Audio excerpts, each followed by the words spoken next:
Republic Bangla এবং তার সাংবাদিকরা তাদের অনুষ্ঠানগুলো যেহেতু একটা একটা করে পর্দা ফাঁস করে দিচ্ছে মোহাম্মদ ইউনূসের। পাকিস্তান বা সিরিয়া হতে চায় নতুন বাংলাদেশ। জয় বাংলা আর জাতীয় স্লোগান নয়।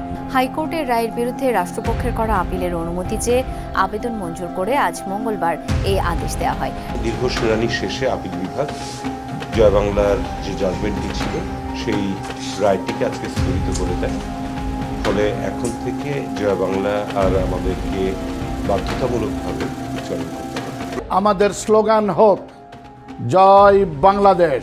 বাংলাদেশকে বিভ্রান্ত করার জন্যে বাংলাদেশের স্বাধীনতা পূর্বকালের যে স্লোগান ছাত্ররা পরিচিত করেছিল গোটা দেশবাসীর সাথে, সেটা হচ্ছে আমরা যারা বাংলা ভাষায় সংস্কৃতির এই আমাদের যাদের তারা সবাই এক এবং এক জাতি, আমরা একতায় আছি।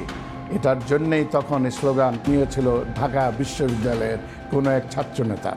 এটাকে সামনে এনে তখনকার ছাত্রলীগ, পূর্বাঞ্চল ছাত্রলীগ, স্বাধীনতাকামী ছাত্রলীগ, তখন যারা ৬ দফা বা মুজিবপন্থী বলেই শেষ নয়, নিজেরাই যারা স্বাধীন বাংলাদেশ চাইতো, ঠিক তাদের স্লোগান হয়ে যায়।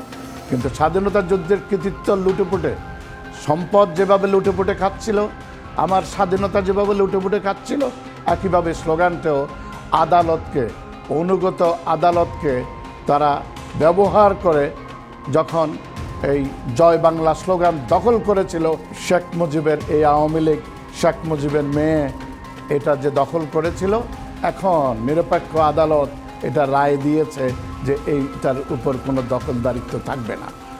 এই বিজয়ের মাসে 16ই ডিসেম্বরে আমি স্বাগত জানাচ্ছি একজন মুক্তিযোদ্ধা। আমি এই আমেরিকা থেকে জীবিত সকল মুক্তিযোদ্ধাদের পক্ষ থেকে স্বাগত জানাচ্ছি বাংলাদেশের আদালতের এই সিদ্ধান্তকে। এবং পাশাপাশি আমি জানিয়ে দিচ্ছি আমাদের দেশব্যাপী স্লোগান হবে বাংলাদেশ নিয়ে। বাংলাদেশ আগে, দেশাত্মবোধ আগে, দেশপ্রেম আগে। তাই আমাদের স্লোগান হোক জয় বাংলাদেশ।